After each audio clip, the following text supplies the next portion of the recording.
আজকের পর্বে আমি আপনাদের সাথে শেয়ার করব ব্রোকলি মশলা ফ্রাই। তো চলুন দেখে নিই ব্রোকলি মশলা ফ্রাই আমরা কিভাবে করি। আমি একটা ব্রোকলি নিয়েছি, ব্রোকলিটা ছোট ছোট টুকরো করে এভাবে আমি কেটে নিয়েছি, ধুয়ে পরিষ্কার করে রেখেছি।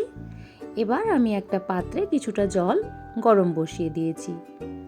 জলটা গরম হয়ে গেলে আমি এবার ব্রোকলির পিসগুলো জলের মধ্যে দিয়ে দিচ্ছি। ব্রোকলির পিসগুলো দিয়ে আমি খুব ভালোভাবে একবার নাড়িয়ে দেব, আর এটা আমি 3-4 মিনিট সময় নিয়ে একটু সেদ্ধ করে নেব। ব্রোকলিগুলো ফুটে উঠেছে, আমি একবার আবারও খুব ভালোভাবে নাড়িয়ে দিয়েছি। ব্রোকলিগুলো আমার সেদ্ধ হয়ে গেছে, 3-4 মিনিট হয়ে গেছে। আমি ব্রোকলির পিসগুলো তুলে নিচ্ছি। এখানে আমি একটা কড়াই বসিয়ে দিয়েছি, কড়াই গরম হয়ে গেছে। এবার আমি দিয়ে দিচ্ছি 3 টেবিল চামচ তেল। তেলটা গরম হয়ে গেছে। ফোড়নে আমি দিচ্ছি 2 শুকনো লঙ্কা আর হাফ চা চামচ 5 ফোড়ন। 5 ফোড়ন আর শুকনো লঙ্কা থেকে খুব সুন্দর একটা গন্ধ বেরিয়ে এসছে। এইবার এর মধ্যে আমি দিয়ে দিচ্ছি ব্রোকলিগুলো দিয়ে খুব ভালোভাবে একবার মিশিয়ে দিচ্ছি।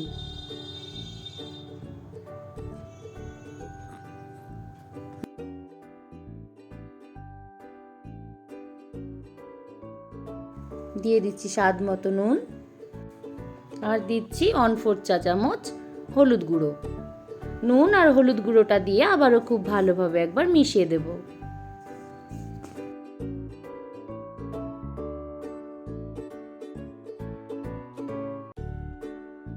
এবার আমি এখানে দিয়ে দিচ্ছি হাফ কাপ পেঁয়াজ কুচি। পেঁয়াজ কুচিটা দিয়ে আবারও খুব ভালোভাবে একবার মিশিয়ে দিচ্ছি। দিচ্ছি 1/4 চা চামচ লঙ্কার গুঁড়ো। আবারও একবার ভালো করে মিশিয়ে দেব।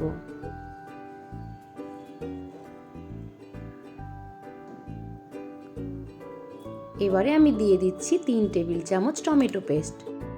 টমেটো পেস্টটা দিয়ে একবার খুব ভালোভাবে মিশিয়ে দিচ্ছি। এই সময় গ্যাসের ফ্লেমটা লোতে রেখে 3-4 মিনিট আমি এটা ফ্রাই করে নেব। দিয়ে দিচ্ছি সামান্য একটু গরম মশলার গুঁড়ো। আমার ব্রোকলি মশলা ফ্রাই হয়ে গেছে।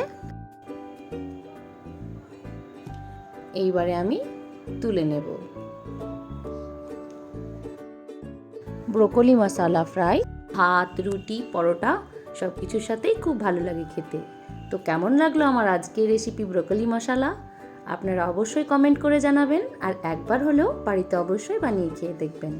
আর যদি ভালো লেগে থাকে তাহলে একটা লাইক দেবেন। আর যারা আমার চ্যানেলে নতুন, এখনও আমার চ্যানেলটি সাবস্ক্রাইব করেননি, তাদের কাছে অনুরোধ রইল আমার চ্যানেলটি সাবস্ক্রাইব করে পাশে থাকার জন্য।